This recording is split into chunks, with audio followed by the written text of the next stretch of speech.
Very good evening all of you. और आज हम आपके साथ स्पेशल टॉपिक डिस्कस करेंगे, treatment of investment fluctuation reserve. मैंने प्रीवियस क्लासेस में आपके साथ डिस्कस किया था, हमारे पास बड़े सारे रिजर्व्स होते हैं, प्रॉफिट्स होते हैं, लॉसेस होते हैं, और उन्हीं प्रॉफिट्स लॉसेस रिजर्व में से एक स्पेशल ट्रीटमेंट है हमारा इन्वेस्टमेंट फ्लक्चुएशन रिजर्व। एक और स्पेशल ट्रीटमेंट होगा जो हम आगे चलेंगे, वर्कमैन कंपनसेशन रिजर्व। तो आज की क्लास में हम डिस्कस करते हैं आपके साथ इन्वेस्टमेंट फ्लक्चुएशन रिजर्व। मैंने इसको इंटायर पार्टनरशिप को दो पार्ट्स में डिवाइड किया हुआ है। इन्वेस्टमेंट फ्लक्चुएशन रिजर्व एक हमें देखना है डिसोल्यूशन चैप्टर, कि सर डिसोल्यूशन चैप्टर में इसका एक स्पेशल ट्रीटमेंट है, और डिसोल्यूशन के बाद जो चैप्टर्स बचे हमारे पास, जैसे change in PSR, admission of partner, retirement, death of a partner. तो आप इस तरह से इस टॉपिक को समझेंगे। आईएफआर का डिसोल्यूशन में क्या ट्रीटमेंट है, ऑफ कोर्स कुछ अलग होगा, और बाकी जितने रिमेनिंग चैप्टर्स बचे उसमें क्या ट्रीटमेंट हुआ। तो ये हमारे पास इस साल 2 मार्क्स में आपको जरूर दिखेगा। 1 मार्क 1 मार्क एक आधे क्वेश्चन के बीच में मिक्स होगा कहीं ना कहीं, तो टोटल ऑफ ओवरऑल वेटेज जो इस टॉपिक की रहेगी वो 2 मार्क्स। तो स्टार्ट करते हैं आपके साथ investment fluctuation reserve. Balance sheet के एक्सट्रैक्ट दे रखे हैं, असेट साइड में इन्वेस्टमेंट है और लाइबिलिटी साइड में दिया हुआ है हमें इन्वेस्टमेंट फ्लक्चुएशन रिजर्व। और इसे हमें करना क्या है, तो मैं स्टार्टिंग करूंगा पहले डिसोल्यूशन चैप्टर में इसका क्या ट्रीटमेंट है, और फिर बाकी सारे चैप्टर्स में क्या ट्रीटमेंट है, और उसके बाद हम इससे रिलेटेड कुछ कुछ क्वेश्चन डिस्कस करेंगे। तो स्टार्ट करते हैं अपनी आज की क्लास।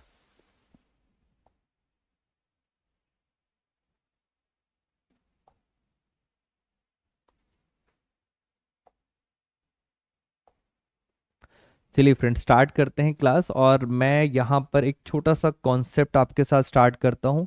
तो हमने एक छोटी सी बैलेंस शीट बना ली, और इस बैलेंस शीट के अंदर, ये एक्सट्रैक्ट है बैलेंस शीट के अंदर, यहाँ पे हमने लिखा investment. Let's take an example, investment है 2 लाख, और यहाँ पे हमारे पास एक रिजर्व दिया हुआ है, इन्वेस्टमेंट फ्लक्चुएशन रिजर्व, ये दिया है 20,000। तो इस तरह से बैलेंस शीट आपके सामने गिवन होगी। 2 लाख और इन्वेस्टमेंट रिजर्व दिया हुआ है 20,000।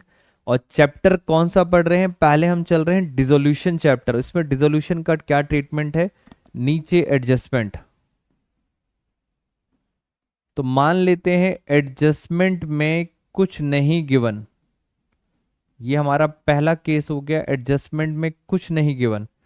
तो हमें इसका आंसर आंसर हम बनाएंगे रियलाइजेशन अकाउंट, और रियलाइजेशन अकाउंट में हम फटाफट असेट्स को इधर ट्रांसफर करते हैं और रिजर्व को इधर ट्रांसफर करना है। यस, स्पेशल ट्रीटमेंट है, रिजर्व पार्टनर्स में डिस्ट्रीब्यूट नहीं हो रहा, रिजर्व्स कहाँ जा रहा है, रियलाइजेशन अकाउंट के अंदर। तो हमने यहाँ पे लिखा इन्वेस्टमेंट इन्वेस्टमेंट का अमाउंट था 2 लाख, और यहाँ पे लिखा हमने बाई इन्वेस्टमेंट फ्लक्चुएशन रिजर्व 20,000। तो आपको समझ आ गया कि सर डिसोल्यूशन चैप्टर में बिल्कुल इसका ट्रीटमेंट अलग होता है। नॉर्मली रिजर्व हम पार्टनर्स में डिस्ट्रीब्यूट कर देते हैं ओल्ड रेशो में, बट यहाँ पे हम कहाँ पे ट्रांसफर कर रहे हैं, रियलाइजेशन अकाउंट में। उसके बाद एडजस्टमेंट में तो कुछ नहीं लिखा था। मेरा क्वेश्चन ये है, क्या इन्वेस्टमेंट को हम रियलाइज करेंगे क्रॉस में। तो इस साल सीबीएसई में चेंज आया और उन्होंने कहा इन्वेस्टमेंट एक टेंजिबल असेट्स है, और टेंजिबल असेट्स के बारे में इंफॉर्मेशन नहीं है तो आप उसको रियलाइज करेंगे। तो रियलाइज करते हैं, इंफॉर्मेशन नहीं गिवन, तो मैंने उसको रियलाइज कर दिया बाय बैंक अकाउंट, और as it is book value पर रियलाइज करेंगे। ये सीबीएसई का चेंज है, साथ साथ मैंने चेंज पे डिस्कस कर लिया। क्या सर इस रिजर्व की हम पेमेंट करेंगे, बेटा जल्दी से बताएं, क्या इस रिजर्व की पेमेंट होगी। तो आंसर इज नो, रिजर्व्स की कभी पेमेंट नहीं होती है, बिकॉज ये हमारी एक इंटरनल रिजर्व्स होते हैं, लायबिलिटी। तो फाइनल टोटल करेंगे, तो यहाँ पे आ रहा है 2,20,000 और यहाँ आ रहा है 2,20,000, तो नेट रिजल्ट आ रहा है यहाँ पर प्रॉफिट। और ऑफ कोर्स सर प्रॉफिट आ रहा है 20,000, ये पार्टनर्स बांट लेंगे। तो ये था हमारा पहला केस इन्वेस्टमेंट का। इसी को हम और आगे चलते हैं। दूसरा केस, मैंने फिर बनाई बैलेंस शीट। अभी हम सिर्फ देख रहे हैं डिसोल्यूशन चैप्टर। यहां पे लिखा हमने इन्वेस्टमेंट, इन्वेस्टमेंट है 2 लाख। इधर लिखा हमने लायबिलिटी साइड में इन्वेस्टमेंट फ्लक्चुएशन रिजर्व 20,000। और अब चलते हैं एडजस्टमेंट पर। एडजस्टमेंट चैप एडजस्टमेंट में लिखा हुआ है इन्वेस्टमेंट, इन्वेस्टमेंट की market value, investment market value rupees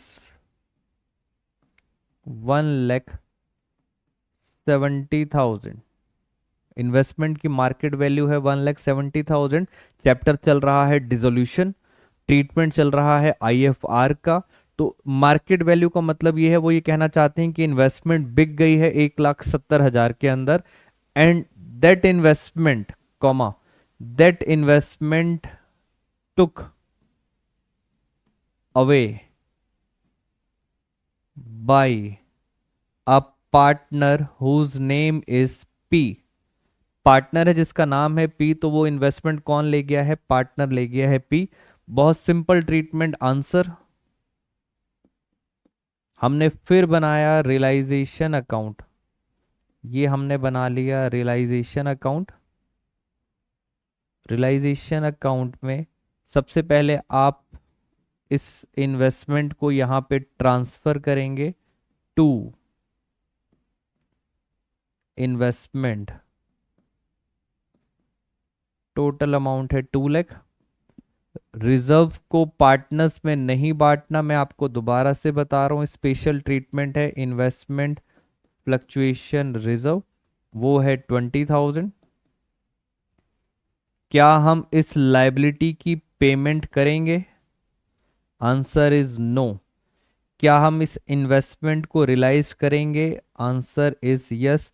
but realise करने के लिए मेरे पास दो ही ऑप्शन होते हैं, या तो मैं बैंक में सेल करता हूं या पार्टनर उठा के ले जाता है। फटाफट रिवीजन भी करती जाइए आप इस चीज से। दो ही ऑप्शन है, आइदर बैंक में सेल करेंगे या कोई पार्टनर ले जाएगा। हमारे क्वेश्चन में पार्टनर ले जा रहा है, तो पीस कैपिटल अकाउंट, और कितने में ले गया? 1,70,000। क्वेश्चन हो गया खत्म। टोटल करते हैं। टोटल इधर आ रहा है 2 लाख और इधर आ रहा है 190। इट मींस फाइनली लॉस हो गया आपको 10,000, और ये 10,000 पार्टनर्स बांट लेंगे कौन सी रेशो में? ओल्ड रेशो में। तो बेटा आईएफआर के बारे में आपके दिमाग में बहुत कुछ हलचल चल रही होगी अगर आपको कॉन्सेप्चुअल पता है इसके बारे में। बट डिसोल्यूशन चैप्टर में सिंपल ट्रीटमेंट है, इसमें पार्टनर्स में नहीं बांटना, इसलिए मैंने सिंपल ट्रीटमेंट करके दिखा दिया है आपको। अब इसका जो बेसिक इंपॉर्टेंट ट्रीटमेंट है वो आएगा बाकी चैप्टर्स में, और बाकी जितने भी चैप्टर्स हैं उसमें एक ही कॉमन ट्रीटमेंट है, वो भी हम डिस्कस करेंगे आपके साथ आईएफआर के अंदर। डिसोल्यूशन में दोस्तों इतना ही है IFR. Thank you so much.